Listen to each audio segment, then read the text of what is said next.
ನಮಸ್ಕಾರ ಪ್ರಿಯ ವೀಕ್ಷಕರೇ, ವರ್ಷ ಪದ್ಧತಿಯಂತೆ ಈ ವರ್ಷವೂ ಕೂಡ ಬೈಲಹೊಂಗಲ ತಾಲೂಕಿನ ಮಲ್ಲಮ್ಮನ ಬೆಳವಡಿ ಗ್ರಾಮದಲ್ಲಿ ಶ್ರೀ ವೀರಭದ್ರೇಶ್ವರ ಜಾತ್ರಾ ಮಹೋತ್ಸವ ಜರುಗಿಸುತ್ತಾ ಬಂದಿದ್ದು, ಕಳೆದ 5-6 ವರ್ಷಗಳಿಂದ ಭಕ್ತಿಪೂರ್ವಕವಾಗಿ ಒಂದು ದಿವಸದ ವಿಶೇಷ ಅನ್ನಪ್ರಸಾದ ಸೇವೆಯನ್ನ ಯುವ ಜಾತ್ಯತೀತ ಜನತಾದಳದ ಜಿಲ್ಲಾಧ್ಯಕ್ಷರಾದ ಶ್ರೀ ಸುನೀಲ್ ವರ್ಣೇಕರ್ ಅವರು ದಿನಾಂಕ 15/5/2026ರಂದು ಶ್ರೀ ವೀರಭದ್ರೇಶ್ವರ ಜಾತ್ರಾ ಮಹೋತ್ಸವ ಅಂಗವಾಗಿ ಗ್ರಾಮ ದೇವಿಯರ ಉಡಿ ತುಂಬುವ ಕಾರ್ಯಕ್ರಮದಲ್ಲಿ ಗ್ರಾಮದ ಹಾಗೂ ಸುತ್ತಮುತ್ತಲಿನ ಅಕ್ಕ ತಂಗಿಯರಿಗೆ ಸುಮಾರು 5,000 ಹೆಣ್ಣು ಮಕ್ಕಳಿಗೆ ಉಡಿ ತುಂಬುವ ವಿಶೇಷ ಸಿಹಿ ಊಟ ಇಟ್ಟುಕೊಂಡಿರುತ್ತಾರೆ.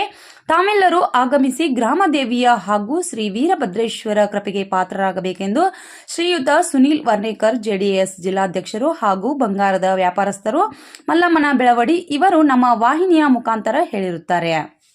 ಹಾಯ್ ಹಲೋ ನಮಸ್ಕಾರ. ಸಮಸ್ತ ನಾಡಿನ ಜನತೆಗೆ ಸುನೀಲ್ ವರ್ಣೇಕರ್ ಮಾಡುವ ನಮಸ್ಕಾರಗಳು.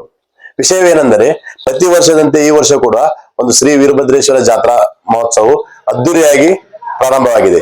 ಅದರ ಸಲುವಾಗಿ ಪ್ರತಿ ವರ್ಷದಂತೆ ಈ ವರ್ಷ ಕೂಡ ದಿನಾಂಕ 15/5/2026ರಂದು ನಮ್ಮ ಕಡೆಯಿಂದ ಅನ್ನ ಪ್ರಸಾದ ಸೇವೆ ಜರುಗುವುದು. ಅದೇ ರೀತಿಯಾಗಿ ವಿಶೇಷವಾಗಿ ಈ ವರ್ಷ ಏನಪ್ಪಾ ಅಂದ್ರೆ, ಒಂದು 5,000 ಮುತ್ತೈದು ಹೆಣ್ಣು ಮಕ್ಕಳಿಗೆ ಒಂದು ಉಡಿ ತುಂಬುವ ಕಾರ್ಯಕ್ರಮವನ್ನು ನಾವು ಹಮ್ಮಿಕೊಂಡಿದ್ದೇವೆ. ಅದರ ಸಲುವಾಗಿ ಪ್ರತಿ ಗ್ರಾಮಸ್ಥರು ಆಗಲಿ, ಊರಿನ ನಾಡಿನ ಜನತೆಗಳಾಗಲಿ ಎಲ್ಲರೂ ಬಂದು ಒಂದು ವಿಶೇಷವಾಗಿ ಒಂದು ಅನ್ನ ಪ್ರಸಾದ ಸೇವನೆಯನ್ನು ಮಾಡಿಕೊಂಡು ಹೋಗಬೇಕೆಂದು ನಾವು ನಿಮ್ಮಲ್ಲಿ ಕೇಳ್ಕೊಳ್ತೇವೆ. ವಿದ್ಯಾವತಿ ಗಣೇಶ್ ಗಜೋಸ್ ಮಲ್ಲಮ್ಮನ ಬೆಳವಡಿ ಮತ್ತು ದೊಡ್ಡವಾಡ ಮತ್ತು ಮುರುಗೋಡ ಗ್ರಾಮದಲ್ಲಿ ಸುನೀಲ್ ವರ್ಣೇಕರ್, ಬೆಳಗಾವಿ ಜಿಲ್ಲಾ ಯುವ ಜನತಾದಳ ಅಧ್ಯಕ್ಷರು, ಜೆಡಿಎಸ್.